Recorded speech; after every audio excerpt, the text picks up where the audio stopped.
हाय, good morning मित्रांनो.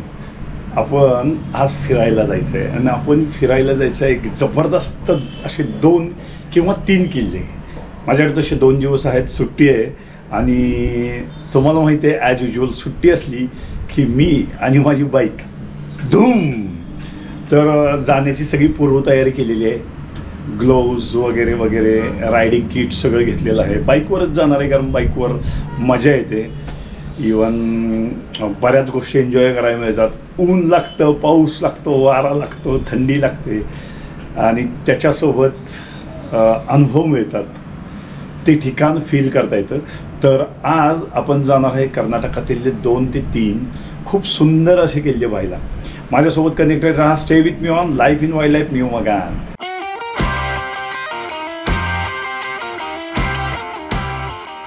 मित्रांनो, आज आपण आलेलो आहे एक सुंदर किल्ला पाहायला आणि हा किल्ला आहे कर्नाटकात कोप्पल या ठिकाणी. अरे हो, कोप्पल हे जिल्ह्याचं ठिकाण आहे बरं का.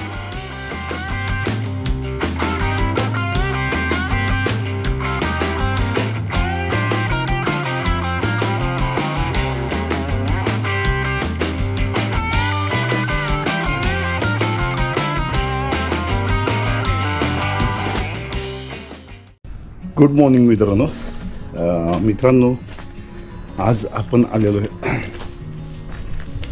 थोडंसं कसं खराब झालं आहे, समजून घ्या. आउटलेट आहे पाण्याचं जे प्रत्येक किल्ल्यातून बाहेर असायचं. आज आपण आलो आहे कर्नाटकातील कोप्पल या किल्ल्याला. कोप्पलचा किल्ला कोप्पन या नावानं देखील ओळखला जातो. तर कोप्पलच्या किल्ल्याच्या सुंदर अशा मोठ्याशा प्रवेशद्वारावर आपण आहे. चोरवाटा देखील आहे तिथून. किल्ला आपल्याला व्यवस्थित फिरायचं आहे. हे बघा, इंटरलॉकिंग सिस्टम केलेली आहे आर्चला. खूप सुंदर ठिकाण आहे आणि भव्य प्रवेशद्वारातून आपण आत प्रवेश केल्यानंतर आपल्याला 2 बाजूला 2 हत्तीची शिल्प दिसतात. अशा प्रकारचं अमेझिंग आहे यार, खूप मोठं आहे. कसा खराब झाला. सकाळी सकाळी इडल्या खाल्ल्या यार. कर्नाटकात बॉस असलो की इडली डोसा शिवाय काय खात नाही.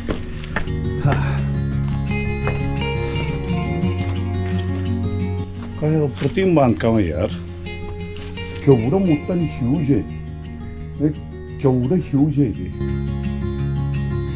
किती सुंदर आहे बघा. पायऱ्या केलेल्या किल्ल्यावर जायला.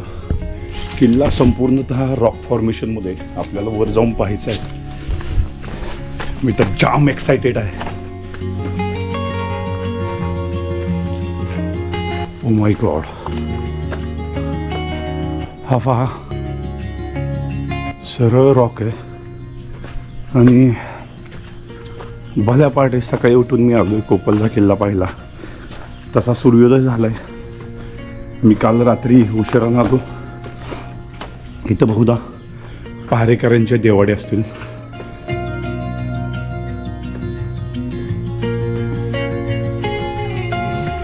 बसण्यासाठी जागा.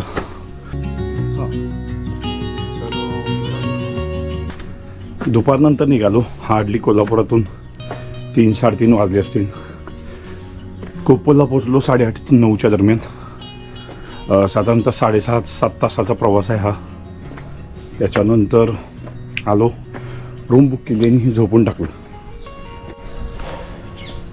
सकाळी लवकर उठलो आणि म्हणलो चला कोप्पलचा किल्ला बघून येऊ. इथं ॲक्च्युली 3-4 किल्ले एकाच ठिकाणी आहेत. त्यापैकी कोप्पल एक आहे. बहादूर बंडी आहे जो मी याच्या आधी कवर केला होता. आणि त्या तिकडं इरक्कलगड आहे. आता यातले किती होतील बघू. किमान 2-3 तर आज करायचेच आहे बॉस. एवढे लांब आलो आहे तर व्यवस्थित किल्ले फिरायचे. बापरे, फार भूलभुलई आहे कम्प्लीट.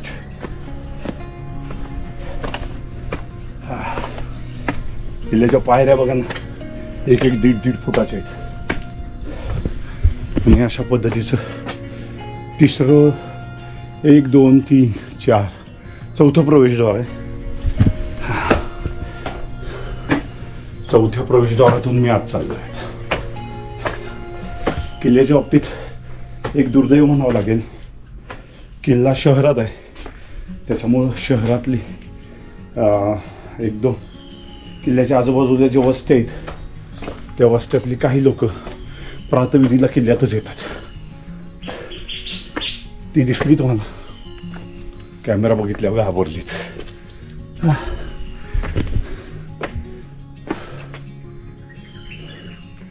सकाळी सकाळी कुठं वर जायचं आहे. इथून मुख्य प्रवेशद्वार आहे आणि इथून दिंडी दरवाजा म्हणतो तशा प्रकारची चोरवाट आहे जी किल्ल्यातून गुप्तपणे बाहेर यायची. आपण मुख्य प्रवेशद्वारातून जायचं आहे. रनिंग केलं पाहिजे, दम लागला राव. होतं यार, एजनुसार फरक पडतो. अजून फक्त 1000-1500 किल्ले बघायचे म्हणजे सुखाने कुंभमेळ्यात जायला रिकामा. अच्छा, खजरापासली मंदिर असणार, नागशिल्प आहे. हे अशा पद्धतीचं प्रवेशद्वार आहे. हा बघा पूर्ण रॉक फॉर्मेशन आहे, रॉकी एरिया आहे. अरे यार किती प्रवेशद्वार आहे. दरवाजे क्रॉस करून करून उंबरे झिजले.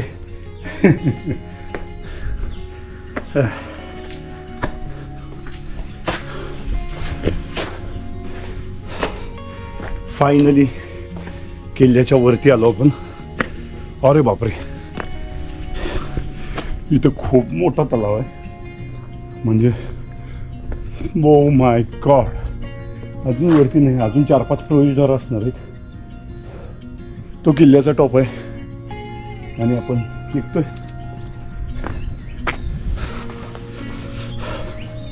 माझ्यासोबत तुम्ही कर्नाटकातील किल्ले बघताना काही गोष्टी लक्षात ठेवा. किल्ल्यांचा बेसिक इतिहास आणि किल्ल्याचा रफ असलेला थोडासा मॅप तुमच्याजवळ पाहिजे. कारण काय होतं, किल्ले भरमसाठ मोठे आहेत काही काही, तर चुकल्यासारखं होतं. अजून एक प्रवेशद्वार असा.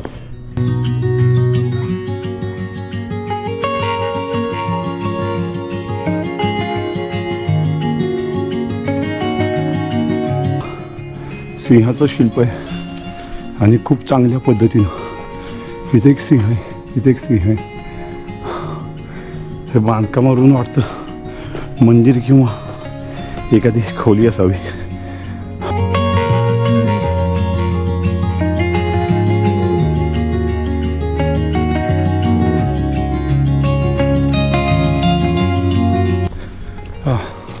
नागशिल्प आहे आणि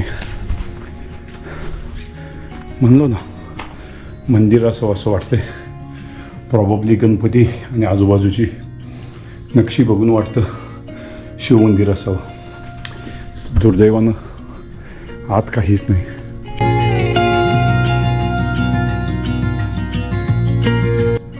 योगा इतक्या उंचावर कातळात पाणी.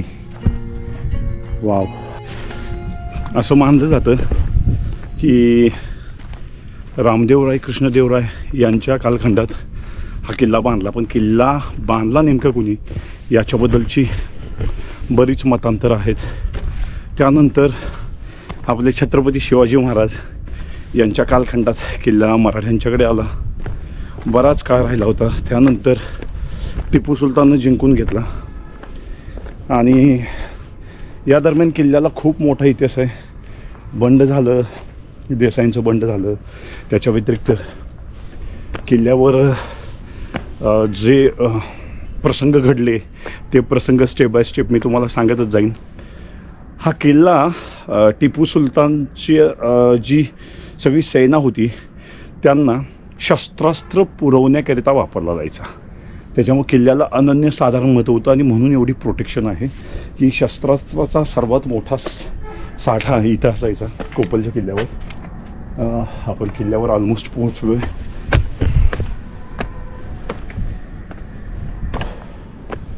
वाव, मी नॉनस्टॉप आलो यार किल्ल्यावर. बऱ्याच दिवसांनी इतक्या उंच किल्ल्यावर तडक आलो आहे, कुठेही न थांबता.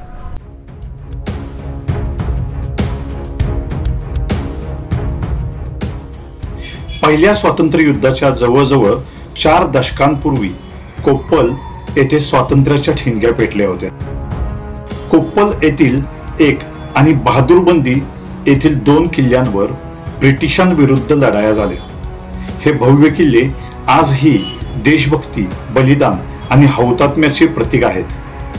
कोप्पलचा किल्ला छत्रपती शिवाजी महाराजांच्या काळात बांधला गेला आणि बहादूरबंदी येथील किल्ला नवाब हैदर अलीचा सहाय्यक मोहम्मद उस्मान यांनी बांधला अशी नोंद आहे. परंतु टिपूने हे दोनही किल्ले मराठ्यांच्याकडून परत मिळवले आणि त्याने कोप्पल किल्ल्याचे नाव सुलतानगड असे ठेवले. हे जे लिहिलंय ना बॉस, नावं टाकल्यात, बदाम बिदाम काढल्यात, यांना खरंच चप्पल नाही, ती पण कोल्हापुरी करकर वाचतेल्या चप्पलने मारलं पाहिजे. का आपल्या ऐतिहासिक धरोहर, आपली ऐतिहासिक किल्ले, ऐतिहासिक ठिकाणं का खराब करायची कळत नाहीत. Leave it. प्रवेशद्वार देवगिरी किल्ल्याला जसं आहे तसंच आहे, अगदी छोटं. एंट्रन्ससाठी हे मुख्य असायचं, हे बंद असायचं. हे बंद असल्यानंतर तिथून एका वेळी एकाच व्यक्तीला आत सोडलं जायचं. हे किल्ल्याचं लास्ट प्रवेशद्वार, म्हणजे आपण बालेकिल्ल्यात प्रवेश करतोय. हर हर महादेव.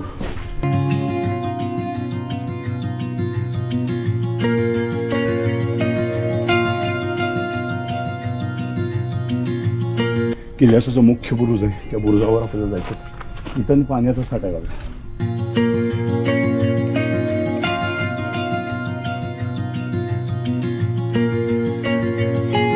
ॲक्च्युली किल्ल्याचा 3D मॅप बनवायचा आहे मला, तर मला थोडीशी फुटेज आणि किल्ला व्यवस्थित पाहिला पाहिजे. बापरे, इतक्या उंच परत पाण्याचा साठा आणि त्याच्यात छोटी छोटी बेडकं, स्केटिंग ट्रॅक्स. 1819 मध्ये कोप्पल पासून सुमारे 20 किलोमीटर अंतरावर असलेल्या कालकेरी येथील जामीनदार वीरप्पा देसाई यांनी ब्रिटिशांनी शेतकऱ्यांवर कर लादल्याविरुद्ध बंड केले. त्यांनी बहादूरबंदीचा किल्ला परत मिळवला आणि 500हून अधिक सैनिकांची एक पलटण बांधली. किल्ल्याचा बराच प्रदेश खूप सुंदर आहे. तो पहा, हा शेजारचा जो डोंगर आहे ना, त्याच्या पलीकडचा जो डोंगर आहे तो बहादूरबंदी किल्ला. त्या किल्ल्यावर जायचं आहे. हे झालं की आज रप्पट आहे बॉस. दुपारपर्यंत बायकोचा फोन नाही त्याच्यामुळं दुपारपर्यंत फिरायचं. दुपारनंतर आलो पोचलो.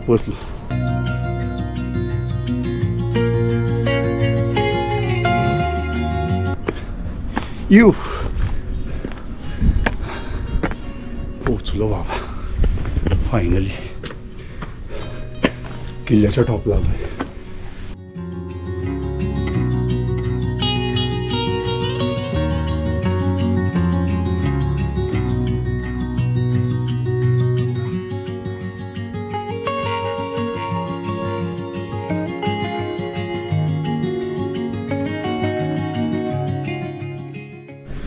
किल्ल्याच्या उंचावरून शहर खूप सुंदर दिसतं.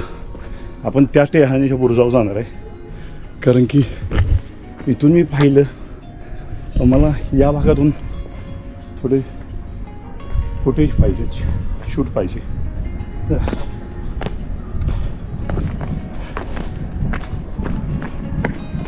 हा ग्रानाईट आता मला ओळखीत झाला आहे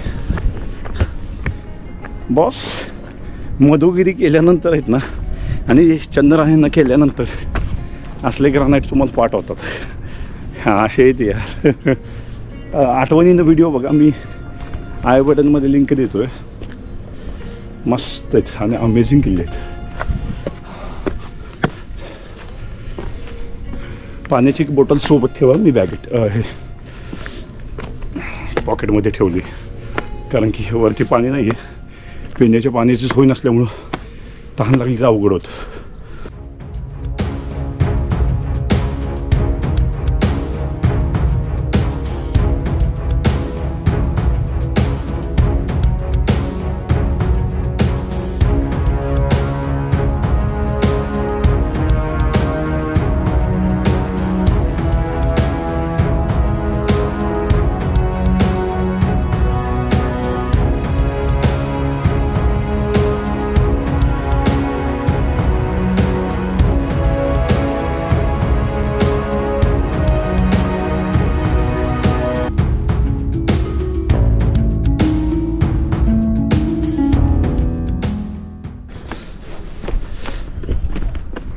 किल्ल्यावर पाण्याची साधारणतः 6-7 तलाव आहेत.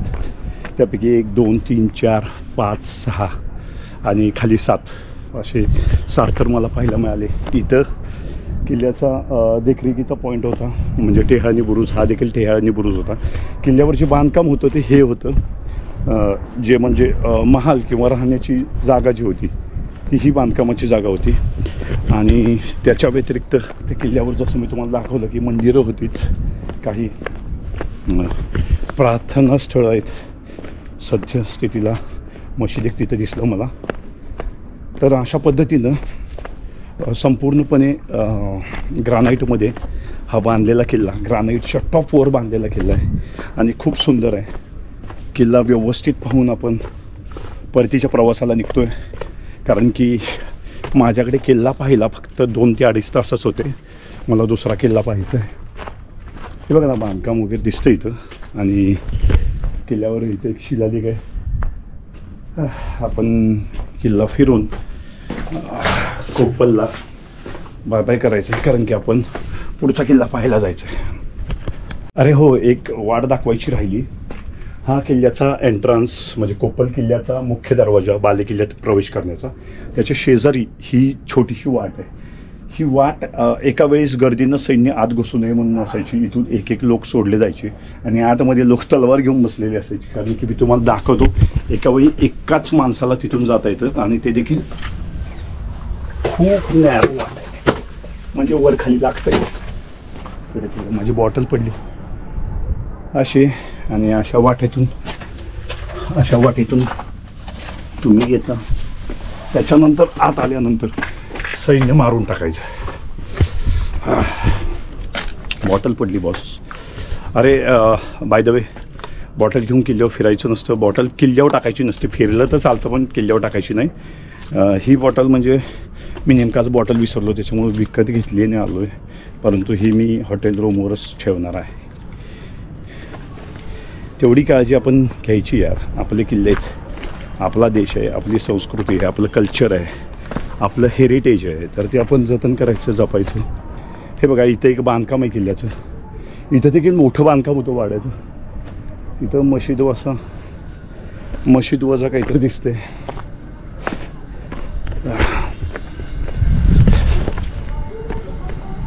आपण आलो कोप्पल किल्ल्यावर आणि कोप्पल किल्ल्यात पाहून रायचूर जिल्ह्यातून अलग करून कोप्पलचा जिल्हा तयार केला. कोप्पलच्या आजूबाजूला बरेच किल्ले आहेत जे पाहण्यासारखे आहेत. तुम्हाला जर वेळ मिळाला तर नक्की पाहू शकता. त्याची हिस्ट्री, जॉग्राफी आणि माहिती मी बऱ्यापैकी माझ्या इंस्टाग्राम, यूट्यूब, फेसबुक पेजवर दिलेली आहे. आणि अशा प्रकारचा किल्ला आहे. आपल्याला खूप छान किल्ला पाहायला मिळाला. चलो बाय बाय. इथं बांधकाम होतं आणि इथून आजूबाजूचा प्रदेश दिसतो. प्रॉबब्ली सकाळची टाईम आहे, त्याच्यामुळं अगेन्स्ट लाईट असल्यामुळं शहर व्यवस्थित नाही दिसणार, त्याच्यामुळं मी दाखवत नाही आहे. पण तुम्हाला किल्ल्याचे व्हिडिओज खूप सुंदर पाहायला मिळतील नक्कीच. आणि कोप्पल किल्ल्याचा एक दरवाजा सोडला, आपण आता काउंट करू. एक दरवाजा सोडला, इथं दुसरा दरवाजा होता. 7-8 दरवाजे आहेत यार. हे मंदिर खूप सुंदर होतं यार. हे त्याचं बांधकाम बघा ना, म्हणजे वरूनच लक्षात येतं की ते खूप सुंदर आहे. दुर्दैवानं तुटली गेली ती यार बरीच मंदिर. हा दुसरा दरवाजा, ज्या दरवाज्यातून आपण मगाशी आलो होतो इथून खाली जाताना हा पिण्याच्या पाण्याचा तलाव आहे, खूप मोठा आहे हा. पाहून यार रायगडावरचा गंगासागर आठवला. गंगासागर खूप मोठं आहे, मात्र हे खूप छोटं आहे.